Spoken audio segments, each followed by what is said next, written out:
You are so disrespectful. He is going to fall off a cliff. Shut the hell up. That's not even close to my best. They're wrong.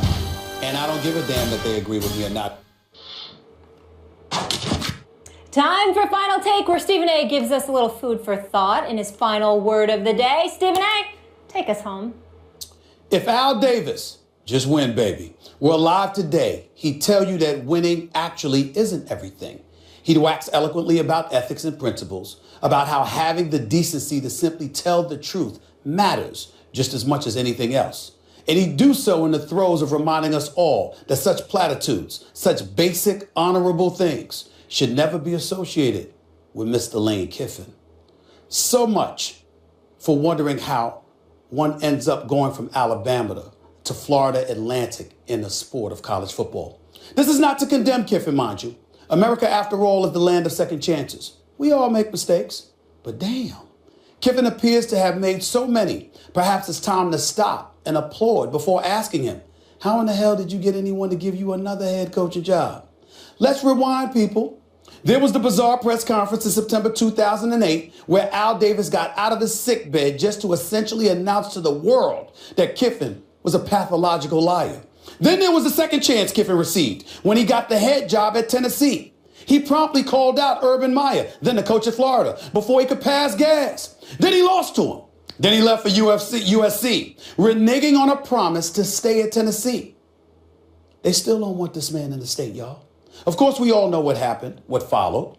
More losses than were expected, just as many excuses as was expected. And then ultimately, Kiffin being fired at the airport after getting grabbed off the team bus. The school, that is USC, wouldn't even allow him to ride back on campus with the players. So why are these things important today, you might ask?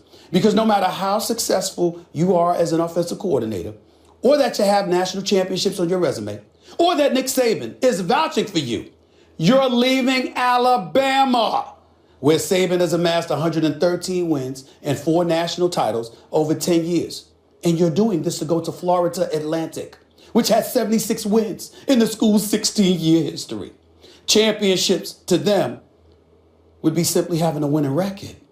College coaches, as we all know, are supposed to be true leaders of men.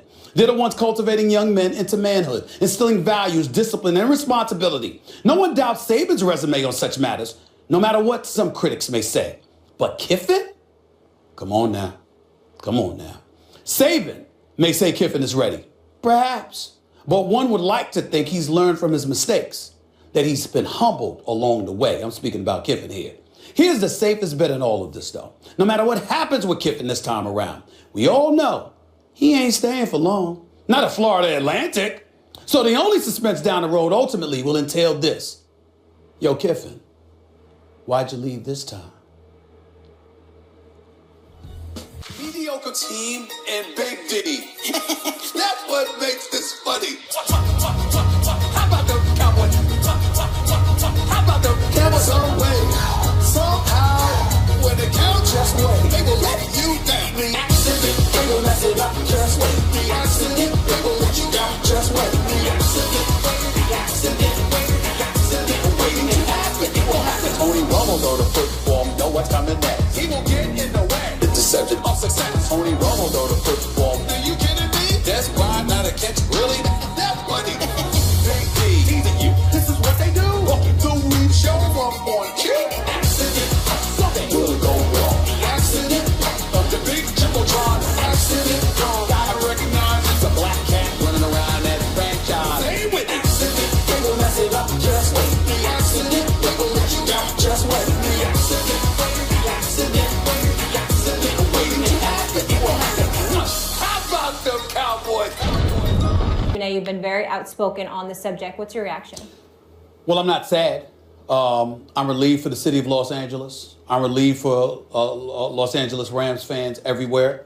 And I stand by that. I want to modify something. You know, in the tease leading into the show, I didn't know what Mike were going to ask me, and they asked me about Mike and about Jeff Fisher's firing.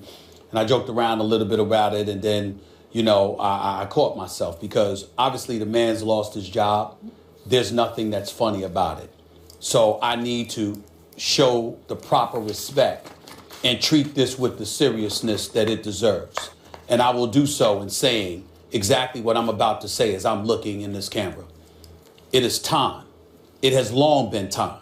Jeff Fisher should have been fired years ago.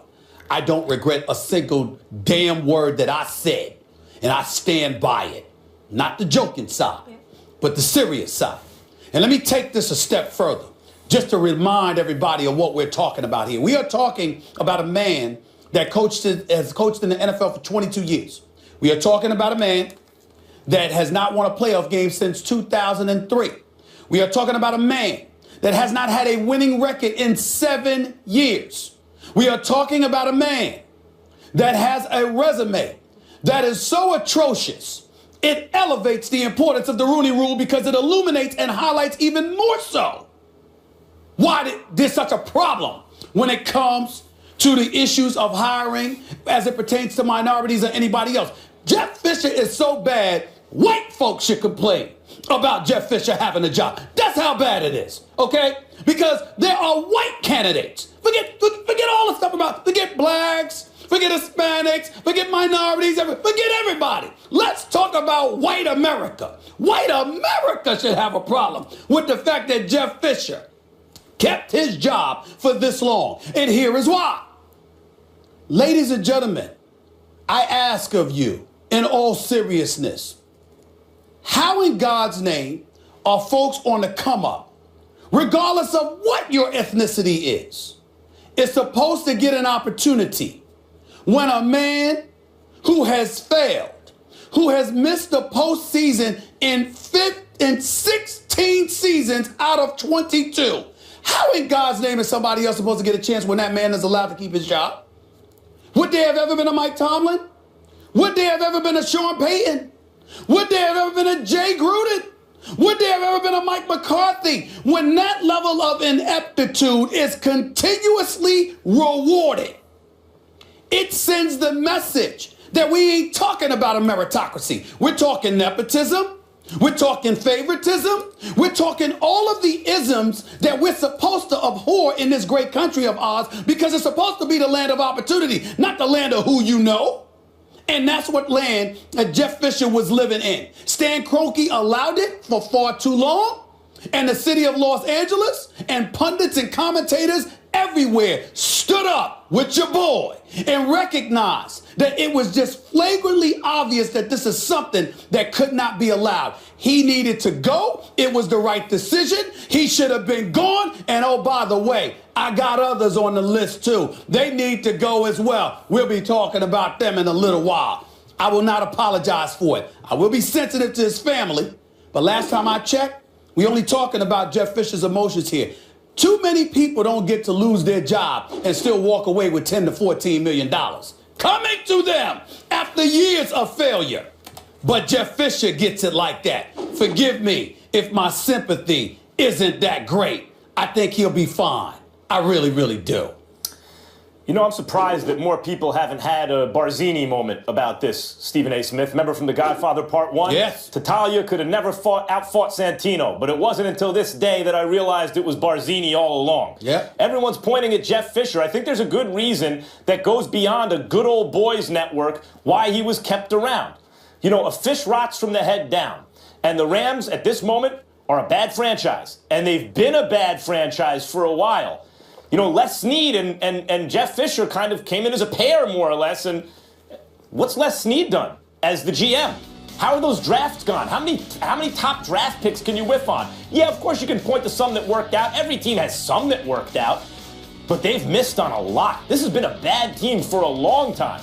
And as long as Jeff Fisher's around, Les Snead doesn't have to take the heat, right? Because the coach is there. I think he probably wanted Jeff Fisher around as long as possible. And what about Stan Kroenke? Look at this. Here's some stats on the Rams franchise. No winning seasons since the first term of George W. Bush. Think about that for a second. 5-season stretch. They went 15-65. That is the worst in league history. 15-65. And these two, Snead and Fisher, were signed to extensions before the season began. So you can point to Jeff Fisher, but what about the guy above him, Les Snead? What about the guy above him? Stan Kroenke, who's a brilliant businessman, obviously, but that's a poorly run franchise. What other franchises does Stan Kroenke have a stake in? The Colorado Avalanche, the Denver Nuggets, and apparently the Arsenal Football Club in England. You know what they have in common? Not being run extremely well. None of them very good. None of them relevant. So what issue is it really?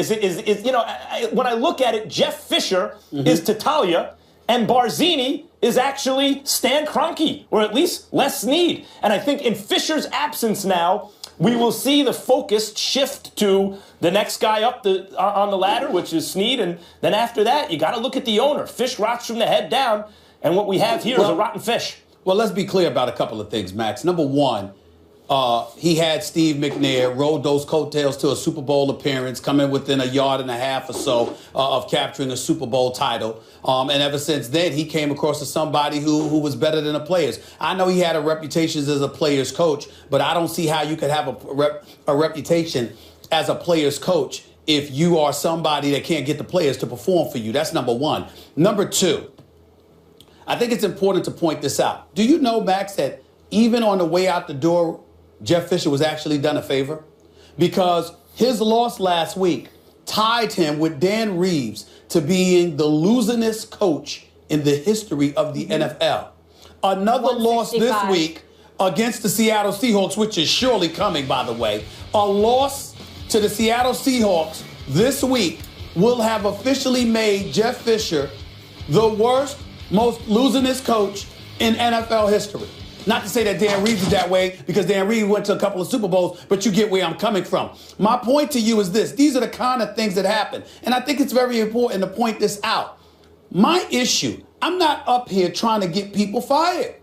My point is that if you are in a results-oriented business and you don't produce results, how many people get the opportunities you have? If we can't be it's fair. Not personal. Exactly. I don't know the man. Well, actually, Stephen A., let me turn that around for you for a second. Sure. It's not that you're up there trying to get someone fired. It's that you're up there trying to get someone hired, a more deserving candidate. And when someone doesn't get fired, when it's not meritocratic, when it's inefficient that way, it denies opportunity to candidates who've earned it. And you brought up, well, white people should be for the Jeff Fisher firing. Yeah, I think, football fans want their team to win. Period. And if the coach is black or white, and unless you have real issues, those are things you got to work out yourself if you do. Listen.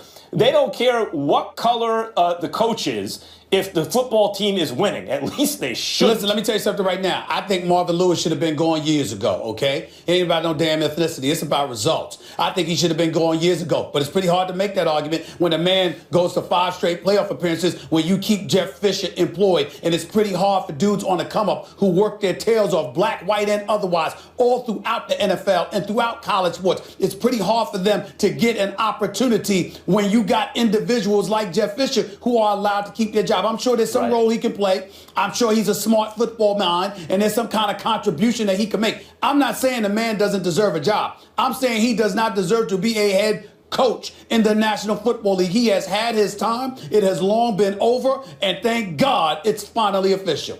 We'll leave it there, and we'll continue to track, obviously, who the potential candidates are moving forward.